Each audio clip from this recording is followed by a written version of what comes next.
Cut. 2. Intro.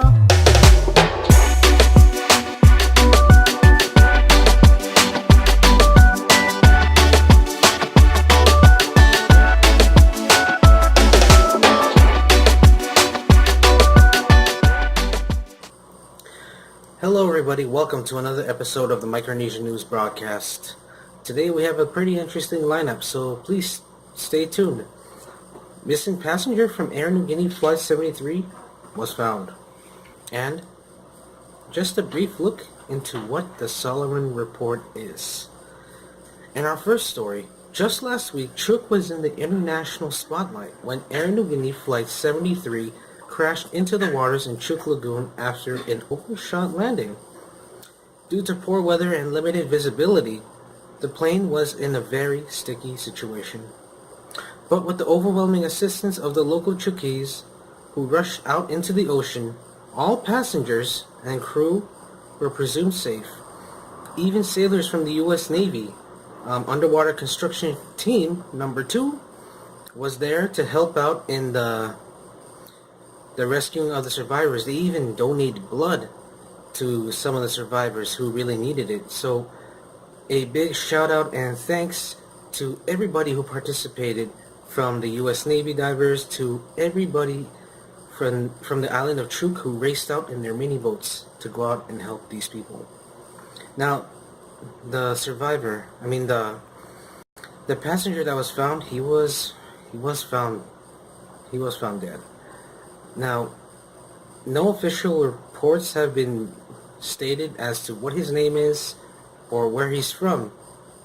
However, all we can say is condolences to the family of this man.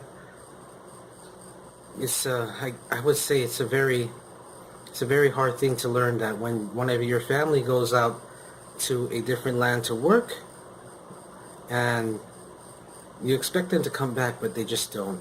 So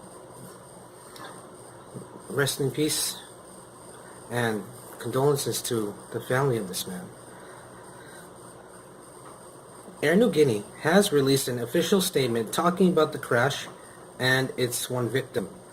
All I gotta say is, I hope that AirNiugini and the members of this man's family can come to a settlement.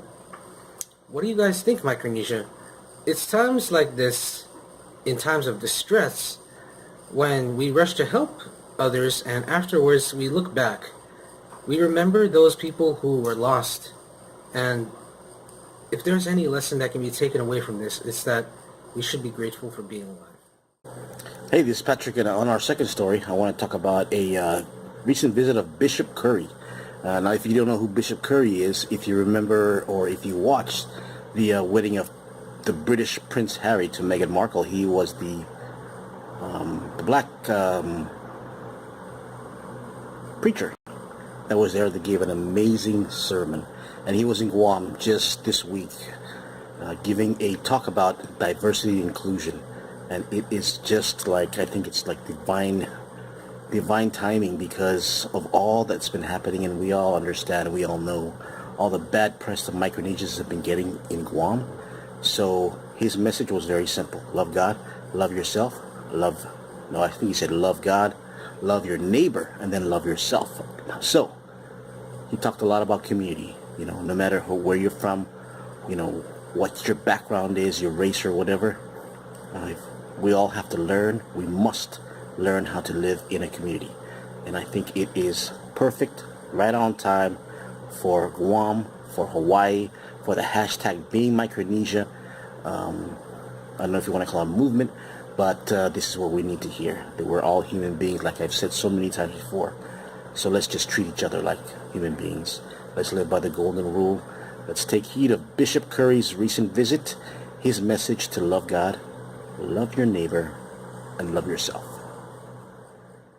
Hey guys, I'm Alana and these are the announcements. In our first announcement, this Friday, October 5th, 2018 at 4:30 p.m. there will be a peace concert at the Pohnpei State Governor's Office. All are welcome to attend. In our second announcement, if you're on Twitter, tag at AJStream and tell them why hashtag Being Micronesian is important.